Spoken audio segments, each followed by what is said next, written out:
Welcome to the About Sex podcast. I'm your host, Angela Skirtu. I'm a licensed marriage therapist in the state of Missouri and an ASEX certified sex therapist. You can find me at www.therapistinstlouis.com or my podcast, www.aboutsexpodcast.com, which is what we're interviewing for today. Today I am interviewing Stan Strembicki, Emeritus. Is that how you say it? Emeritus. Emeritus. Oh, I can't say that wrong.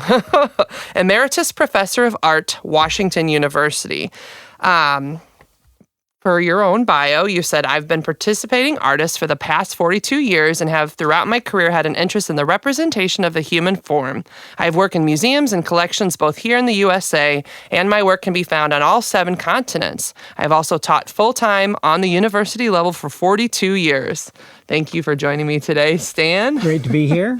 So, all right, that was kind of like the more professional, formal bio, but why don't you just tell me in your own words, what is it that you do and why does it matter to you? Well, big questions, right? Sure. I guess part of it is that being an academic, it means that you don't need to have an immediate financial outcome to everything that you do. If you're a commercial photographer, you've got to pay the rent, you've got to, support the studio, your staff, whatever. But as an academic, you're doing what we call research. Oh, so where does the money come from? Well, that's the bad part of it. There's not a lot of NEH money for the kind of research that most of us do. But you're doing it for the art, not just for the... Sure. But that idea that you can be involved in a direction of art making that isn't necessarily tied to an immediate financial commercial outcome. Mm-hmm. I've taught the history of photography. I've certainly taken not only the kind of course of study that you would get in your education, but when you teach the history of photography, when you teach the history of art, it gives you kind of an insight into the art making process that I think a lot of people aren't often privileged to. I've always been interested in the figure. I've always said that there isn't anything concerning visual art and representation that I couldn't solve a problem or answer a question that didn't involve the human figure in one form or another. Mm-hmm. And I've taught studio photography. I've taught the use of the figure throughout my entire career. And I think that gives you kind of a self-awareness of how the figure is represented. Mm-hmm. And I'm really concerned, or I really think a lot about this idea of representation of the figure. One of the lines that I'm very fond of using with my students is that if you only photograph really hot-looking 19-year-olds, mm-hmm. your work is about really hot-looking 19-year-olds. So in my career, I've always tried to represent a really broad spectrum of the human condition. Can I ask, so I have a thought and a question. The thought is, every magazine that I think I look at is only photographing hot 19-year-old women, or what I think it's creating in LA, or in terms of the culture and the community that we're seeing visually, is that even as you age, you have to try and stay looking like a hot 19-year-old woman. What do you think that's doing to women? Oh, I think that really messes with people's heads. Mm-hmm. This summer, I photographed, 27 people in my studio. Okay. And it's part of a longer project that I've been doing, for at least 10 years, of bringing people into the studio and kind of doing photo shoots with them. But this year in particular, I photographed a larger number of women that were in their 40s and 50s. Mm-hmm. And for the most part, I don't know them particularly well. They often come to me referred to by other people. Mm-hmm. And in chatting with them, they said, I struggled my whole life in my 20s and 30s with body image, mm-hmm. with how I looked, with how much I weighed. And I'm in my 40s and 50s now, and, I'm okay with the way I look. It took that long to finally. But I can do the same thing. So I did want to throw out there, I'm one of your models. I did it once this year. My picture is somewhere in here hidden. But it's funny that I also, for the same reason, I think I was doing it. I wanted to feel good in my skin. And I think a lot of women throughout our lives, and men too, but I mean, a lot of these are representations of women, at least in front of me. But our whole lives, we kind of feel like we're not good enough, we're not pretty enough, we're not skinny enough, our boobs aren't big enough, or they're too big, and it's funny, but even the way clothes are made, I think even enforces that for us, because I have really huge boobs, in case anybody, they're not on the video, but I have humongous boobs, and I've always been aware of them when I buy swimsuits, and swimsuits that don't represent my form, that make me feel weird and almost grotesque, which is not how I think of myself, but as a result of, to your point, 19-year-old visuals, and just in our 20s and 30s, seeing all of the women in front of us are just, they have to be perfect figured. They have to look like almost young men, weirdly, but feminine men. I think it's impacted all of us. Yeah, and I know when people come to me, very often they've never modeled for an artist before. Mm-hmm. And they want that experience of doing that, but at the same time, they want a safe place where they can do it. They don't want it to turn into some weird, inappropriate scene. There are a lot of, quite frankly, there are a lot of photographers out there that are, what's the word they use, bad actors. Oh, it's really a ruse to get you naked. Yeah, they're just, they're just skeevy characters or whatever.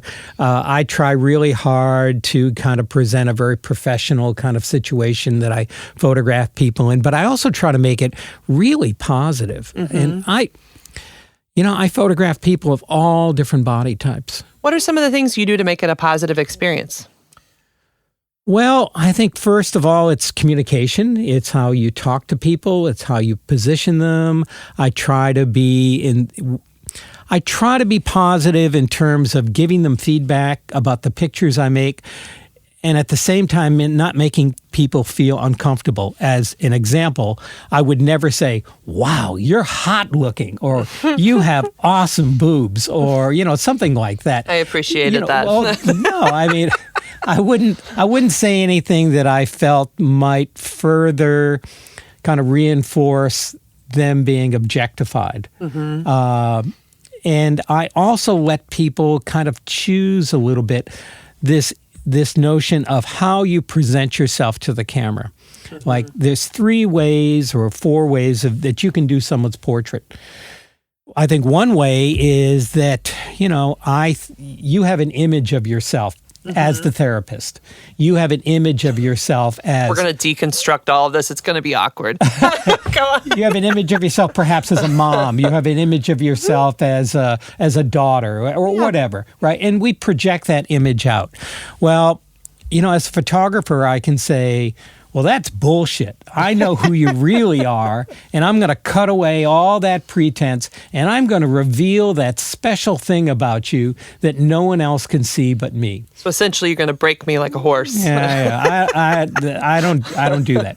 All right, cool. The other way is that I have issues about you. I got you. This is where, if we were to analyze this as therapists, that's when you're projecting. We're like, you remind me of my mother, so I'm going to make you feel that way right now. Right.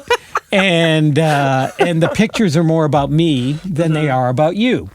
And the third way is that I can embrace how you project the image you project out about yourself, and I can make pictures about that. And that's the course that I've chosen to go with in my work.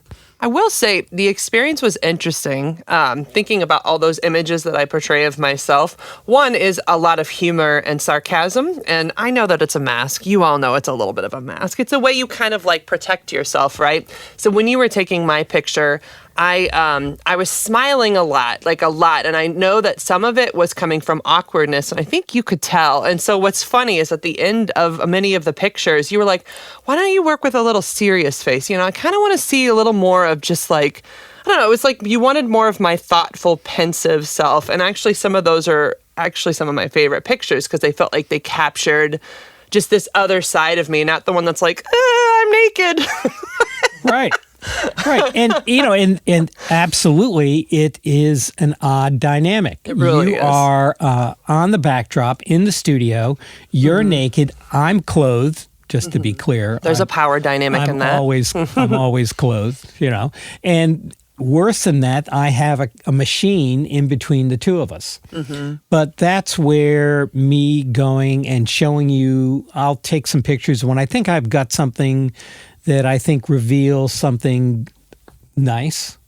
I'll go and, as you remember, I'll flip the camera around and I'll show you to try to reinforce a little bit. And I found that also makes people feel much more comfortable. Yeah, well, because it's not like you're hiding all of your pictures from them, but like you are showing them, here's what it looks like. What do you think? I think you even asked a couple times too, like, what do you think of this? I thought this was really cool.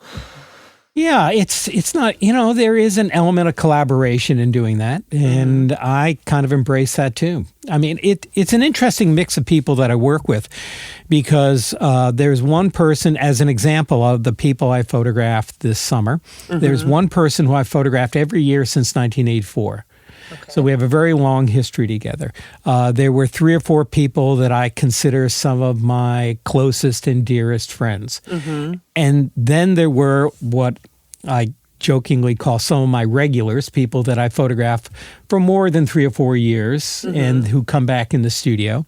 And then there's a group of people, this year it was about a third of the people, who I'd never met in my life until they walked in the door of my studio. And then you say, okay, this is what we're going to do.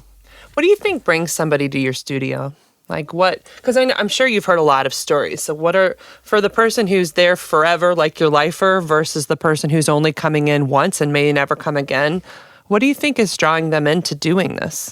Well, some of the people that have come back over the years that from multiple shoots, in that case, I think there's an awareness that our bodies are changing and that they are truly interested in having kind of a document of how we change over the years. I mean, I'm 67 years old myself.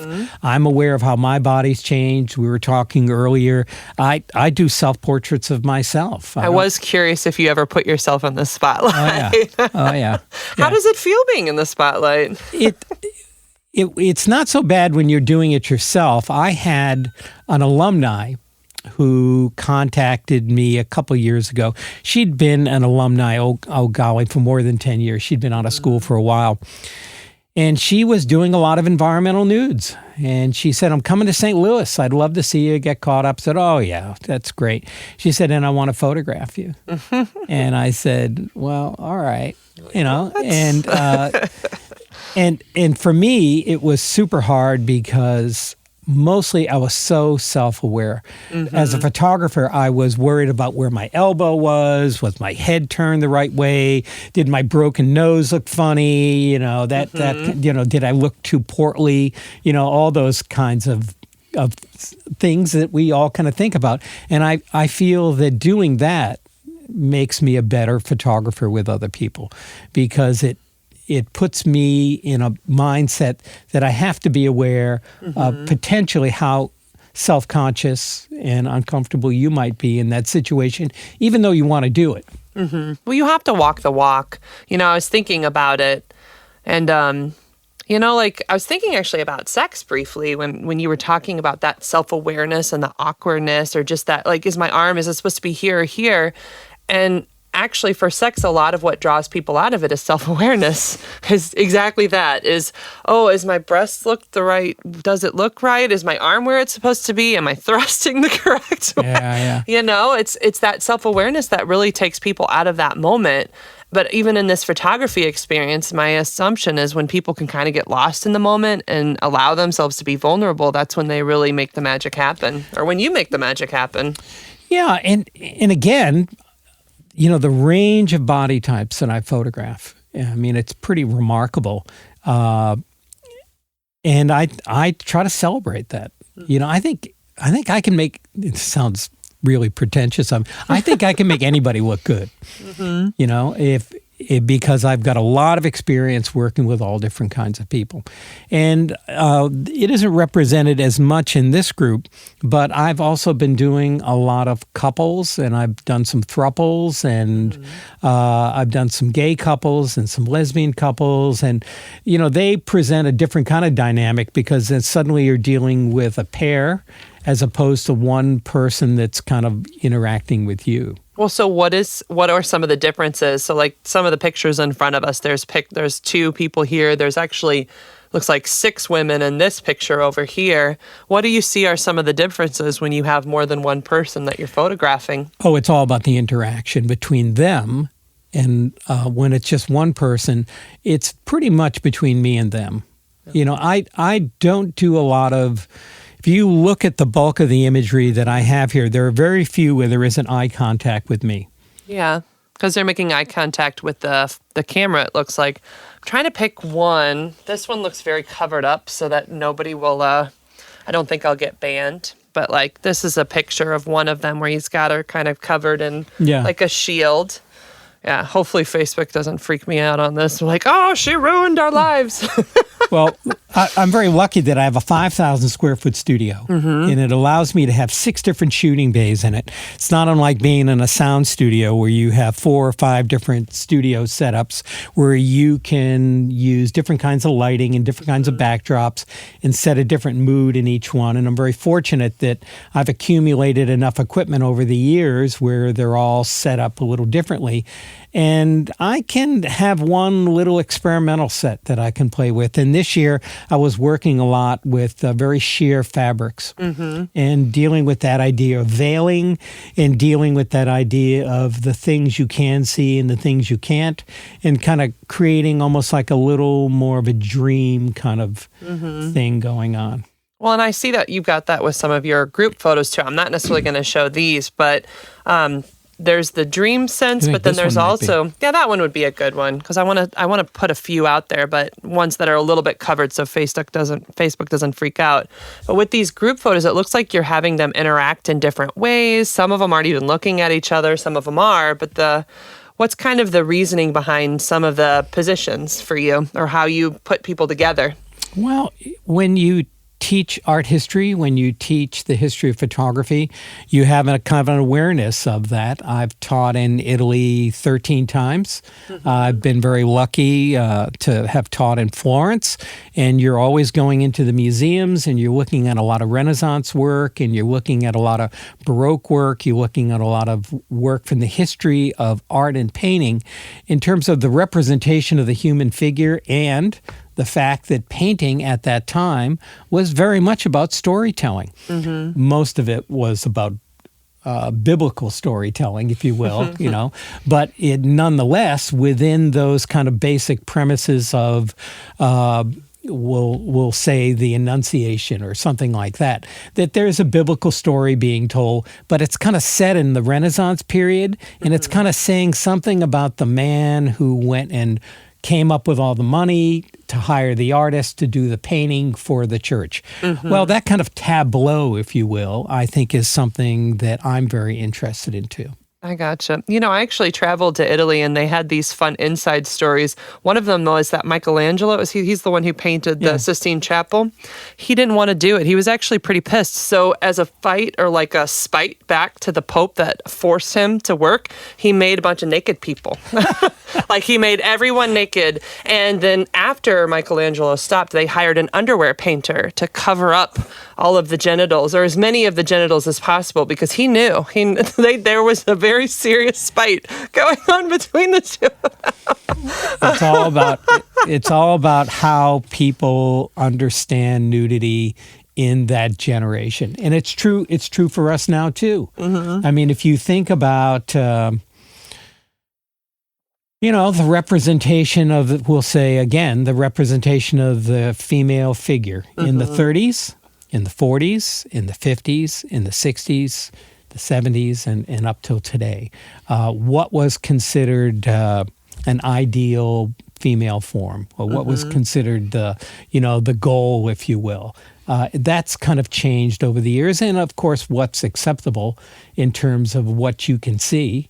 I mean, Edward Weston, one of the great American photographers, landscape photographer, still life photographer, a figure photographer. His work is very sculptural. He's one of the modernist masters, if you will. Well, he shipped a body of work to New York, to the Museum of Modern Art. And at the time, and this was, believe it was the 30s or the 40s, he had to send it through the post office. There was no UPS, there was no FedEx. And the post office intercepted it, and there was nudity. And the guideline for pornography was if you could see pubic hair. Oh. And if you could see pubic hair, it was pornographic, and the work would be destroyed. And it was only through the intercession of some highly placed people at the museum that the post office didn't destroy the show, because that was a test in the 30s and 40s. A test for pornography was pubic hair. Now, that seems like kind of a random kind of thing, but it just goes to indicate that what we consider socially acceptable in terms of how the body is kind of understood really does change with the generations. Well, there's a lot of, I want to add to that. I feel like there's a lot of shame around body in our world. I was thinking of pubic hair now, like how that's still actually represented in Japan. Like they cover pubic hair even in pornographic movies. And I don't know, I was thinking of just these images and these women, and I would never see these in magazines. I think that actually even when you see this, so like curves, for example, these are women who, some of them bigger forms, some of smaller, some of shorter, some of them taller. And I don't think I've ever seen this much representation of the body in a magazine in my life. Yeah. No, I think it's wonderful, actually. No, it's absolutely. I've never said to anyone, nah, your body doesn't look the right size. I'm not interested in working with you.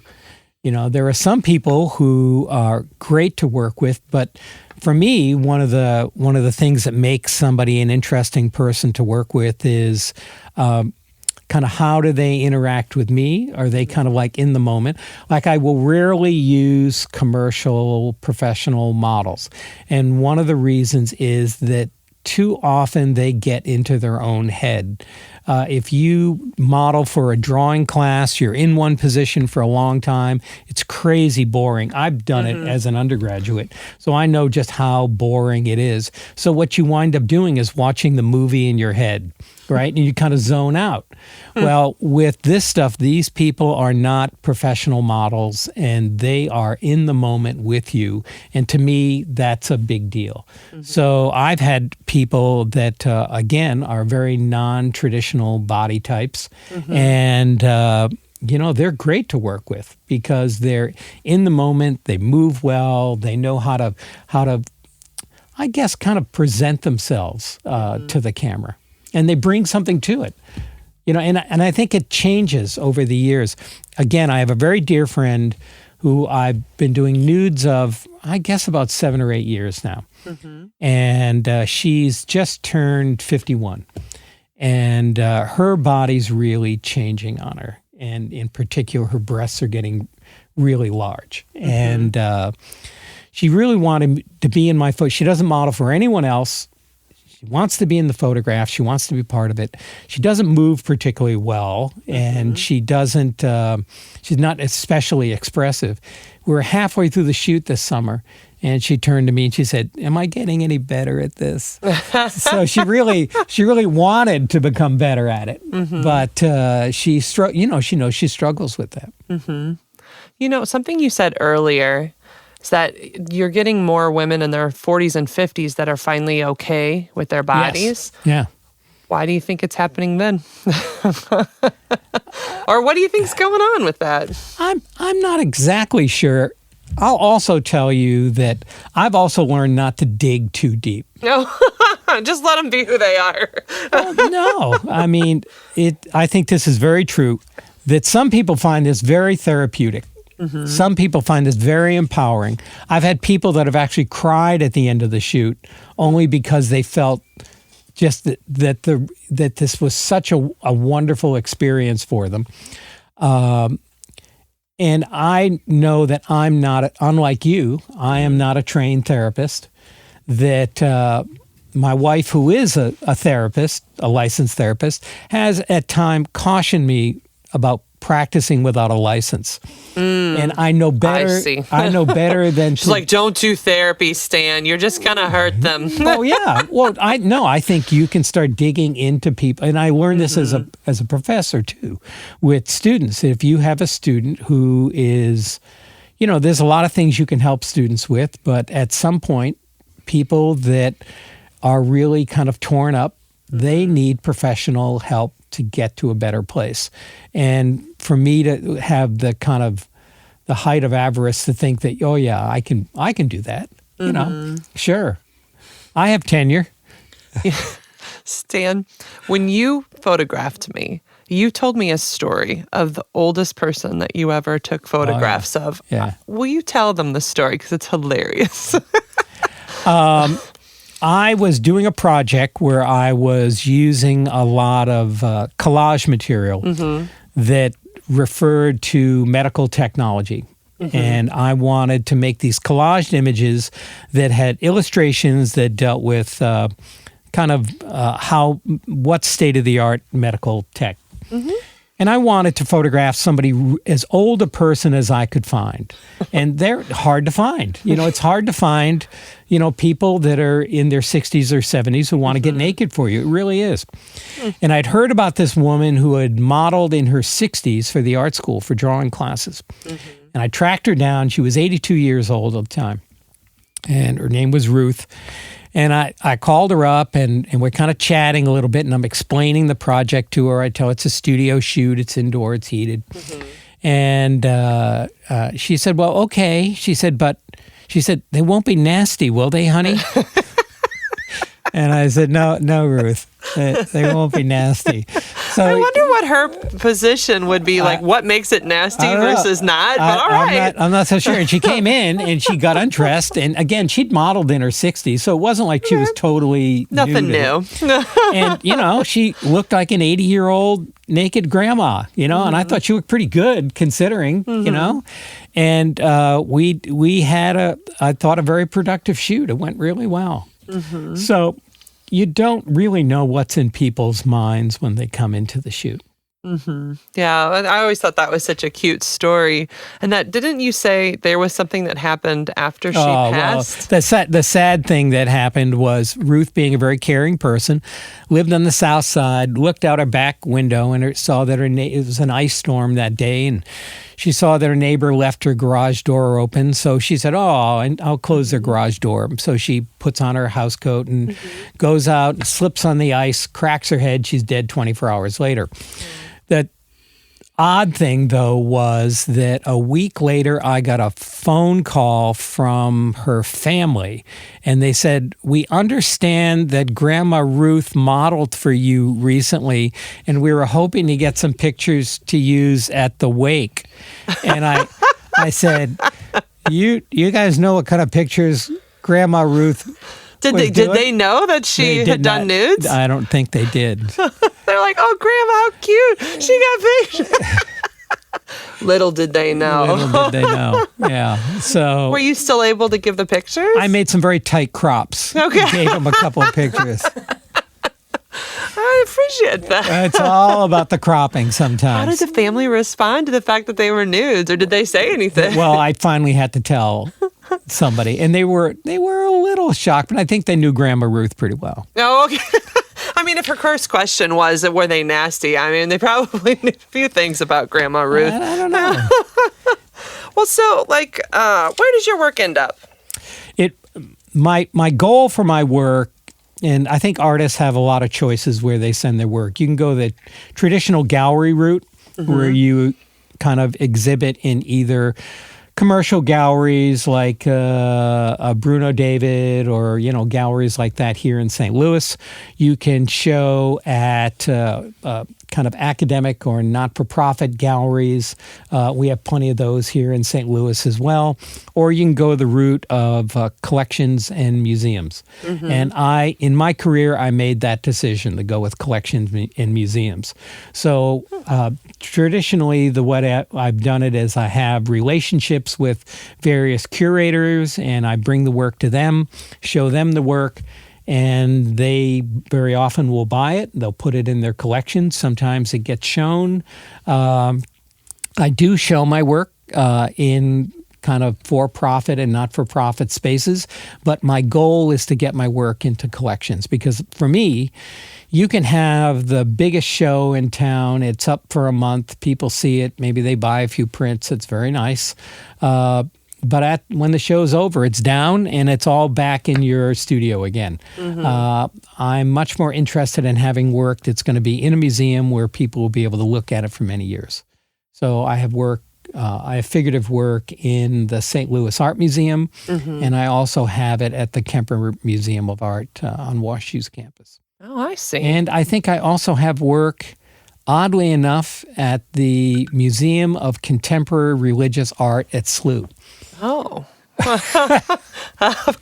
Well, there you go. Well, somebody donated some of my work to them. That's how I know. They contacted me and said, What's this worth? It's